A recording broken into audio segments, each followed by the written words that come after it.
For our next story, brace yourselves for a Zucker punch. Pardon the pun, because I'm going to tell you about two tech bros gone rogue. Tesla CEO Elon Musk and Meta CEO Mark Zuckerberg, the world's richest person and the world's richest millennial.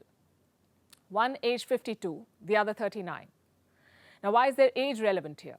To reiterate the fact that these two billionaires are fully grown men, and to prepare you for what I'm about to tell you.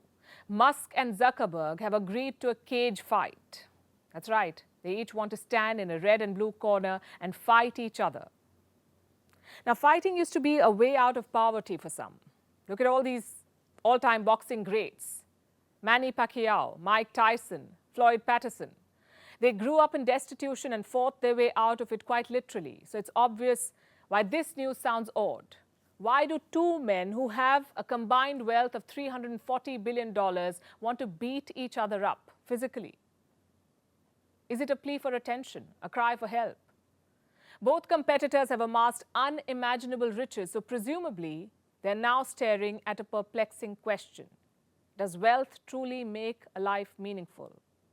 Well, I'm not sure if this fight screams midlife crisis or if it's a joke. But I'll tell you the facts here. Reports say Meta is developing a social media platform, like a rival to Twitter. And Twitter, we know, is owned by Elon Musk. So he responded to a post about this news, about Meta's plans. And he said he would be up for a cage match with Zuckerberg. Guess what? Zuckerberg responded. And instead of saying, "That's insane," which many would expect, Zuckerberg responded by saying, quote unquote, "Send me location." Short, crisp, and bizarre. So the pair have now agreed to fight at the Vegas Octagon. It's said to be an ultimate fighting championship arena. Now, it's still unclear if and when the fight will take place, but people are already betting on who will win. They're putting their money on Zuckerberg. After all, he's quite the jiu-jitsu aficionado. And Musk claims he almost never works out, except for picking up his kids and throwing them in the air. But remember, he has at least 10 children, so it can be quite the workout. But then again, is it enough to win? We aren't holding our breath, really. Either way, the thing is that this fight is less about beating 7 shades out of each other and more about their trifling differences, rooted in the ongoing battle between their companies.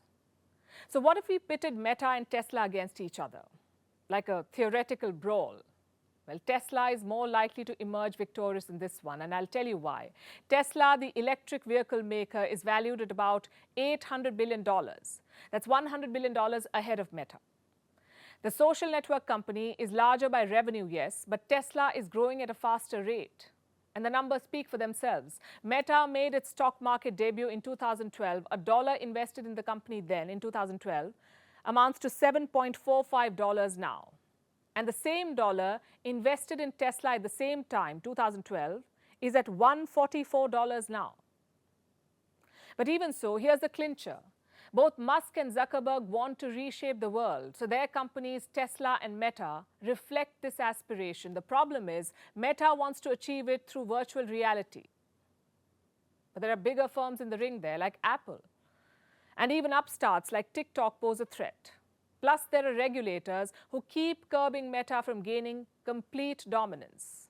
Meanwhile, Tesla's ride is relatively smoother and faster. It is transforming our physical world, with vehicle charging networks and battery production operations to boot. Also, here's the catch.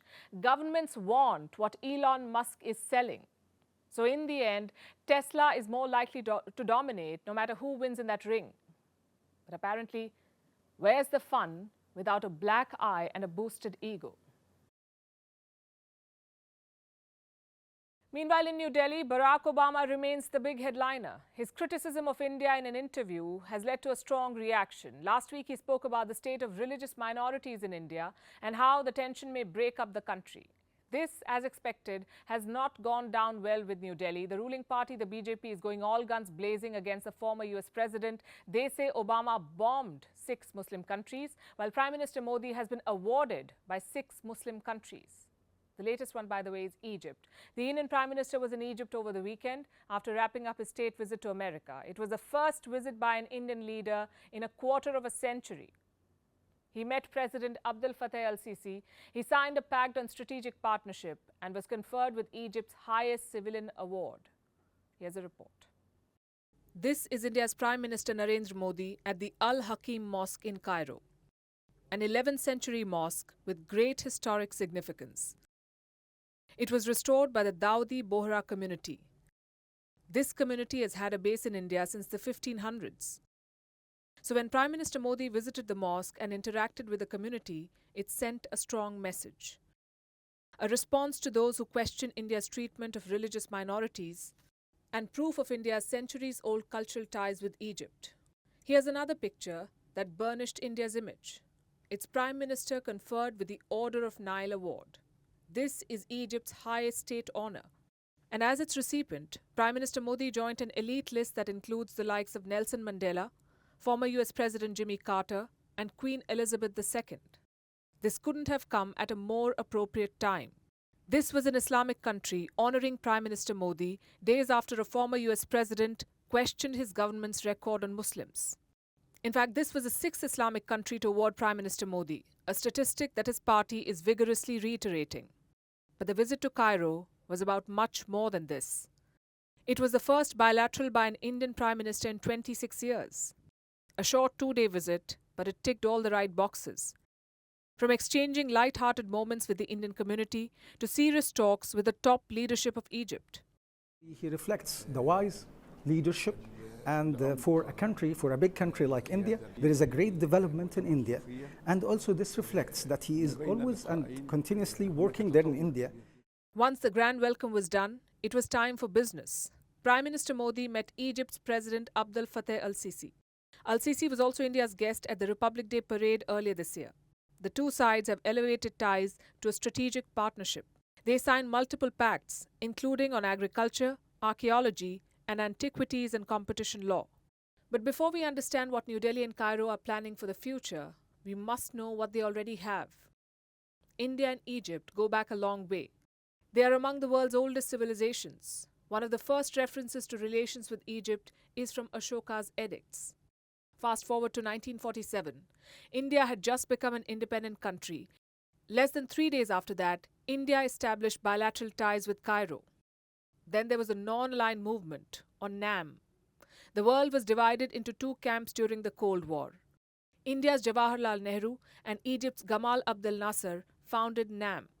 Post-2014, the relationship took another turn. India began proactively engaging with the Arab world. In the case of Egypt, the focus has been on economic ties too. Reports say more than 50 companies have invested more than $3 billion in Egypt. India is one of the top 5 importers of Egyptian products. Bilateral trade stands at over $7 billion. They want to take it beyond $12 billion in the next 5 years. But the thrust going forward will be on the defense partnership. India is looking to boost its defense exports, and Egypt is emerging as a willing buyer. From Tejas to BrahMos missiles, there's talk of sale and technology transfer. This will help India in more ways than one. Egypt is a strong military power in the Arab world, a member of the Arab League and the OIC, or Organization of Islamic Countries. A deeper strategic relationship with Cairo serves many purposes for New Delhi. And images like these send a message to its critics. Herding, obedience, protection, racing, hunting. The list goes on. What am I talking about? Canine competitions. For many pooch lovers, they're quite a big deal. And our last story tonight is about one such recently held competition, a hunt for the world's ugliest dog. Yes, it is a thing. And a dog named Scooter has raced its way to the top. With its reversed hind legs and loose tongue, Scooter has not only won people's hearts, but also $1,500 in prize money. The question is, does a dog ugliness contest even serve a purpose? He conquers all. Sparse, mohawk-like hair with gravity-defying strands that stand high as if shocked. A rat-like tail, reversed legs, and a tongue that just won't stay in his mouth. Scooter, rocking. What do we think? This is Scooter, a real diamond in the rough, pardon the pun. And now he has been crowned champion of the world's ugliest dog contest. It's a world-renowned competition held annually in California in the US for the past 50 years.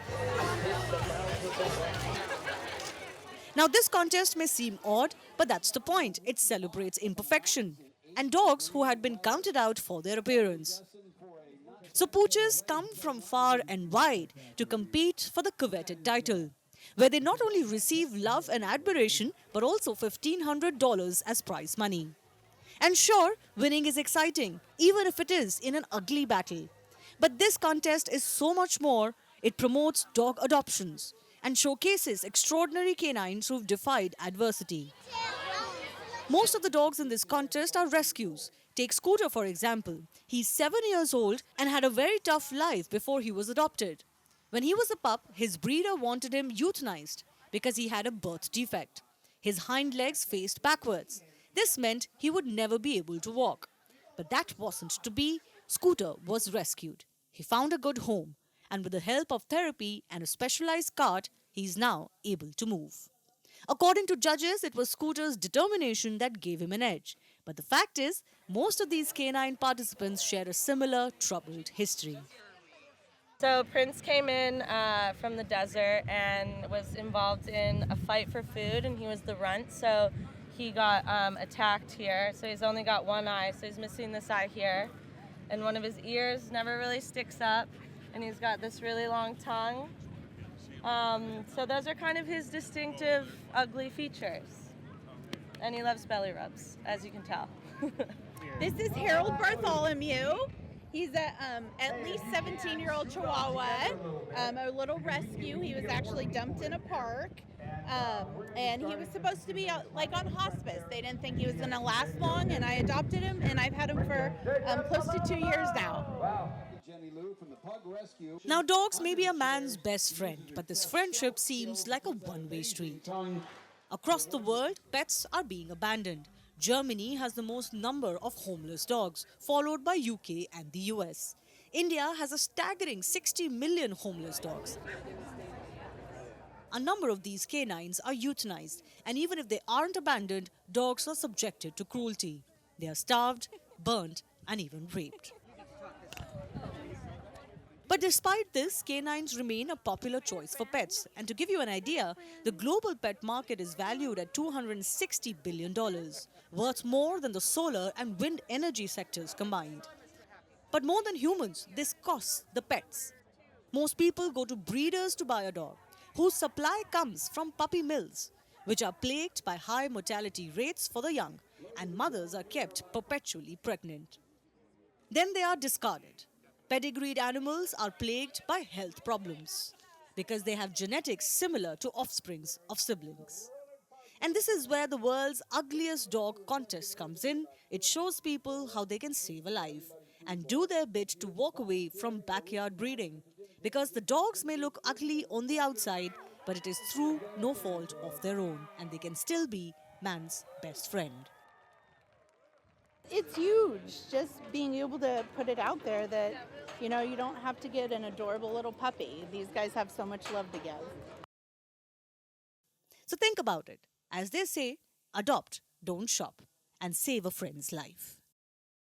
And now it's time for Vantage Shots, images that tell the story. Israeli lawmakers have begun debating a proposed judicial overhaul, sparking mass protests in the country. In Myanmar, authorities have seized illegal drugs worth $180 million to mark World Drug Day. And monsoon has arrived in India. The states of Haryana and Himachal Pradesh have witnessed flash floods and landslides, though. And finally, what makes June the 26th significant? We are going back to history, to the year 1945, when the UN Charter was signed by representatives of the 50 countries that were participating in San Francisco. It is the founding document of the United Nations. We'll leave you with these images. Thanks for watching. We'll see you tomorrow. Later, President Truman arrives to attend the last sales, and the world is now final signing of the charter. The signing is a historic. Fellow delegates, if we had had this charter a few years ago,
You may have seen headlines of yet another mass shooting in America, gun terror.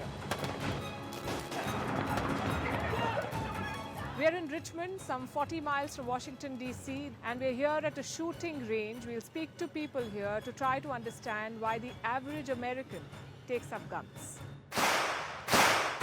Look at this. This is an ad for a gun. There are about 400 million firearms in the United States. There are about 600,000 negative outcomes. This is the only country, I think, which has such frequent incidents of school shootings. And when you take 600,000 and you divide it by 400 million, that's a very, very, very, very small percentage negative outcome. This is America for you. It's a country which has more guns than people.